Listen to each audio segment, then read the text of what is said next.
Hello दोस्तों, कैसे हैं आप सब लोग। मैं आशा करता हूं सब अच्छे ही होंगे और सभी लोग अपनी अपनी पढ़ाई में व्यस्त होंगे, सभी लोग खुश होंगे और स्वस्थ होंगे। तो जो लोग यूपी पुलिस की तैयारी करना चाहते हैं उनके लिए मैं बेस्ट स्ट्रेटजी प्लान लेकर आया हूं। जो लोग यूपी पुलिस की तैयारी करते हैं वो अपनी तैयारी फर्स्ट अटेम्प्ट में भी अपना सिलेक्शन पक्का कर सकते हैं। तो देखिए मैं आपको क्या बताने वाला हूँ, चलिए यहाँ पर स्टार्ट करते हैं। पहले मैं बता दूं, जो लोग जैसे इंटर पास किए हुए हैं, नई तैयारी करने आए हैं यूपी पुलिस की, तो देखिए उनके लिए बहुत अच्छा मौका है। क्योंकि भर्ती जो है 5 साल में एक बार ही निकल पाती है, इसलिए उनके लिए बहुत अच्छा मौका है। नहीं तो जो जनरल वाले होते हैं उन्हें केवल एक ही मौका मिलेगा, बाकी मौका फिर उन्हें नहीं मिलने वाला है। तब तक एज ओवर हो जाती है। और जो नई लड़की हैं, फ्रेशर हैं बिल्कुल, तो उनके लिए मैं बता दूं कि तैयारी कर रहे हैं तो वो इस चीज़ का ध्यान रखें जो मैं बताने वाला हूँ, तो उनका सिलेक्शन 100% हो जाएगा। तो देखिए क्या होता है, यहाँ पर आपको करना क्या है कि सबसे पहले पूरा सिलेबस पढ़ना है। वो कैसे पढ़ेंगे वो आपको मैं बताने वाला हूँ यहाँ पर। और देखिए यूपी पुलिस की तैयारी कैसे करें, ये है। देखो सबसे अधिक भर्ती इसमें आ जाती है, देखो 58,000 प्लस। क्योंकि इसमें सिलेक्शन लेना बहुत आसान होता है। सबकी घर वाले माँ बाप सोचते हैं कि बच्चे का सिलेक्शन हो। 58,000 काफ़ी वैकेंसी होती है, तो सब लोग उम्मीद बनाए रखते हैं कि सिलेक्शन होगा। तो देखिए करना क्या है आपको, हिंदी, रीजनिंग, मैथ, जीके, ये 4 विषय इसमें आती है। इन चारों विषय में देखिए 37 नंबर की हिंदी आती है, 37 नंबर की रीजनिंग आती है, 38 नंबर का मैथ आता है, 38 नंबर की जीके आती है। अब देखो इनको कैसे क्या क्या पढ़ना होता है, कौन कौन सी किताबें खरीदनी होती है, कैसे इन विषय की तैयारी करें, वो सब मैं आपको बताने वाला हूँ। तो देखिए यहाँ पर हिंदी जो होती है, हिंदी की तैयारी कैसे करनी है उसको हम ध्यान से देखेंगे। अब हिंदी के लिए किताब अगर कोई ख़रीदना चाहते हैं तो हिंदी के लिए आप किताब खरीद सकते हैं लूसेंट की। लूसेंट की जो किताब होती है वो काफ़ी अच्छी किताब होती है इसके मुकाबले। और एक किताब होती है लूसेंट के अलावा, आप जान सकते हैं, आदित्य पब्लिकेशन की आती है। आदित्य पब्लिकेशन की ये जो किताबें दो होती हैं हिंदी की, यूपी पुलिस के लिए बहुत अच्छी होती है। यूपी पुलिस के लिए नहीं बल्कि और भी एग्ज़ाम के लिए बहुत अच्छी किताबें होती हैं। तो लूसेंट की आप किताब खरीद सकते हैं या फिर आदित्य की किताब खरीद सकते हैं। मेरा मानना है कि लूसेंट की किताब खरीदिए। इनको चैप्टर वाइज पढ़िए, चैप्टर वाइज पढ़ने के बाद इनके क्वेश्चन भी सॉल्व कीजिए, क्योंकि इनके क्वेश्चन भी चैप्टर के बाद में दिए रखी है ना। हिंदी ऐसे पढ़नी है, ठीक है। हिंदी भी देखो ऐसा भी होता है कि हिंदी में पूरे में से पूरे मार्क्स भी लाए जा सकते हैं। हिंदी एक स्कोरर विषय है जिसमें सबसे अधिक मार्क्स आते हैं, ठीक है। फिर आगे बढ़ते 37 नंबर की आती है रीजनिंग। तो रीजनिंग भी बहुत अच्छा विषय है जिसमें भी सबसे अधिक नंबर लाए जा सकते हैं, है ना। तो रीजनिंग के लिए आपको क्या करना है, कैसे पढ़नी है, आप चाहें तो एक किताब आती है मास्टर रीजनिंग की, अरिहंत की, मोटी किताब होती है, उसे भी आप पढ़ सकते हैं, अरिहंत की किताब, ठीक है ना। अरिहंत के अलावा अगर आप चाहें तो अंकित वाटी सर की होती है, अंकित वाटी सर की किताब भी आती है। RWA जो टीम है ना, RWA, उसकी भी एक किताब आती है रीजनिंग की, ठीक है ना। तो अब चाहें तो अंकित वाटी सर की भी किताब खरीद सकते हैं, वो भी काफ़ी अच्छी किताब हमने देखी है खुद, ठीक है ना।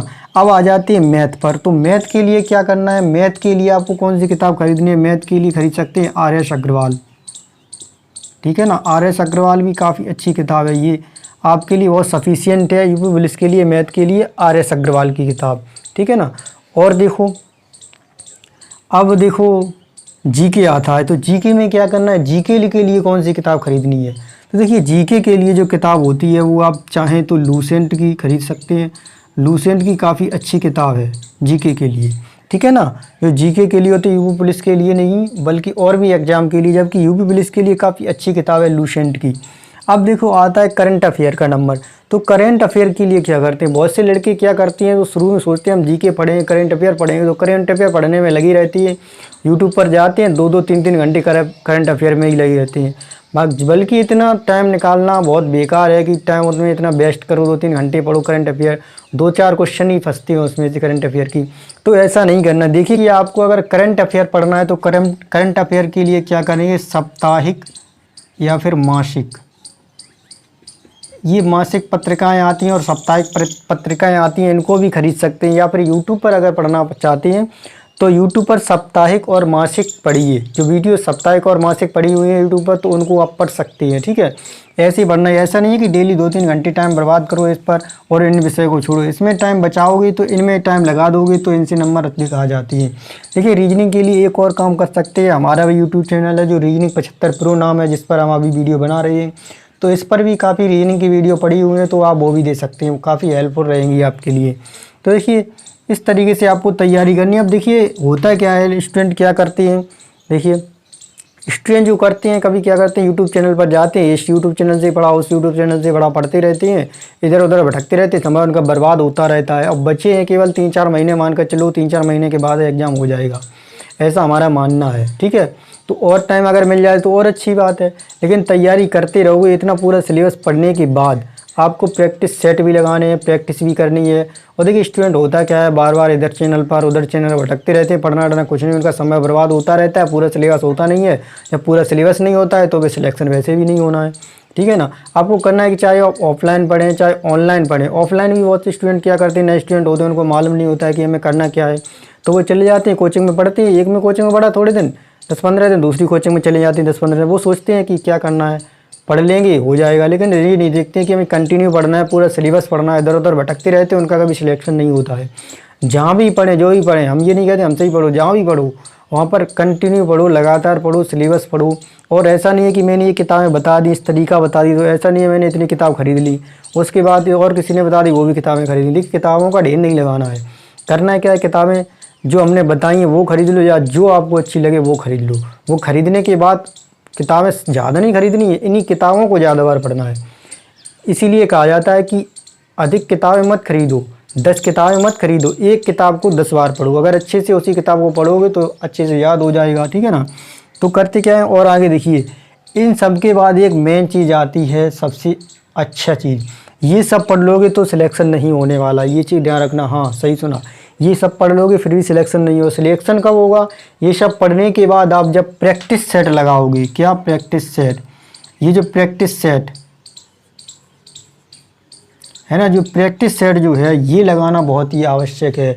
जो प्रीवियस ईयर प्रैक्टिस सेट होती हैं, प्रीवियस ईयर जो प्रैक्टिस सेट होती हैं, जो पुलिस के पेपर हो चुके हैं पहले, वो सब लगा डालो। वो सब लगाने के लिए आप चाहो तो, अगर कहो कि ये मिलेंगे कहाँ से, हमारे पास तो है नहीं, तो देखिए किताब आप चाहो तो एक खरीद सकते हो। जो किताब आती है यूथ की, यूथ पब्लिकेशन की किताब आती है, वो previous year practice set police की स्पेशल खरीदना। तो उसमें सभी प्रैक्टिस सेट जो है पुलिस के जो पेपर हो चुके हैं वो आपको सब मिल जाएंगे, वो सब मिल जाएंगे। तो उनसे आप ये प्रैक्टिस सेट लगाना बहुत ज़रूरी है। अगर ये थोड़ा भी पढ़े हो और नहीं भी पढ़े हो तो भी ये लगाना ज़रूरी है। इससे इसको पता चल जाएगा कि इसमें क्वेश्चन आती कैसी है, जिससे आपको पता चल जाए कि क्वेश्चन आते कैसे हैं, किस टाइप के आते हैं, तो आप इनको पढ़ोगे तो आपको समझ में आ जाएगा अच्छी तरीके से। तो ये लगाना बहुत आवश्यक है, ठीक है ना। अब देखिए मेन चीज़ क्या है, मेन विषय ये दो होती हैं, हिंदी और रीजनिंग। इनमें से फुल मार्क्स लाए जा सकते हैं। हाँ जी ध्यान रखना, हिंदी में और रीजनिंग में फुल मार्क्स लाए जा सकते हैं। इनमें थोड़े मार्क्स कट भी जाते हैं। जीके में तो फुल मार्क्स लाना बहुत ही मुश्किल होता है, इसमें नहीं आती हैं, लेकिन मैथ में आ सकती है जब बहुत मेहनत करनी पड़ती है तब। तो देखो ये बहुत इंपॉर्टेंट है, हिंदी को रीजनिंग को पढ़ना आवश्यक है। अब देखिए बहुत से लोग क्या करते हैं कि हम ये प्लान बता दें कि कितने घंटे कौन सा विषय पढ़ें, ये हम नहीं बता सकते। क्यों, आपकी क्षमताओं पर ये डिपेंड करता है। आप चाहें तो अपना पूरा स्ट्रेटजी प्लान बनाइए कि हमें कौन सा विषय कितने घंटे दिन में पढ़ना है। तो उस विषय को आप पूरा टाइम टेबल बना लिए कि हमें हिंदी कितने घंटे पढ़नी है, रीजनिंग कितने घंटे पढ़नी है, मैथ कितने घंटे पढ़ना है और जीके कितने घंटे पढ़नी है। वो आपकी क्षमताओं पर डिपेंड करता है आप कितना पढ़ सकती हैं, ठीक है। वो हम इसलिए नहीं बता सकते क्योंकि सभी क्षमताएं अलग अलग होती हैं, है ना, पढ़ने की क्षमताएं। तो चाहो तो अपना टाइम टेबल बना लो, चिपका लो दीवार में, उससे देख करके पढ़ सकते हो कि हमें कौन सा क्या पढ़ना है, ठीक है ना। तो मेन यही विषय है, इनका ज़्यादा ध्यान रखना है। और प्रैक्टिस सेट जो है वो आपको लगाना अति आवश्यक है। ये सब चीज़ें, मैं किसी का कोई किताब का प्रचार नहीं कर रहा हूँ, मैं इसलिए बता रहा हूँ कि आपका भला हो सके। मैं आपका भला सोचता हूँ, जिससे हमको कुछ फ़ायदा मिल सकता है, हो सकता है मिले आपका ज़्यादा भला हो, ताकि आप हमें याद करें कि सर ने कुछ बताया था, ताकि हमें उनकी बातों का फ़ायदा मिला है, ठीक है ना। हमें इनसे कोई मतलब नहीं कि इनका प्रचार हो रहा है, हमें उससे कुछ मिला भी नहीं है, ना मिलता है, ठीक है। तो इस तरीके से आप तैयारी कर सकते हैं। तो बस यहीं पर वीडियो समाप्त करते हैं। वीडियो अच्छी लगी हो तो वीडियो को लाइक करें, और आप हमारे चैनल पर नए हैं तो चैनल को सब्सक्राइब ज़रूर करें।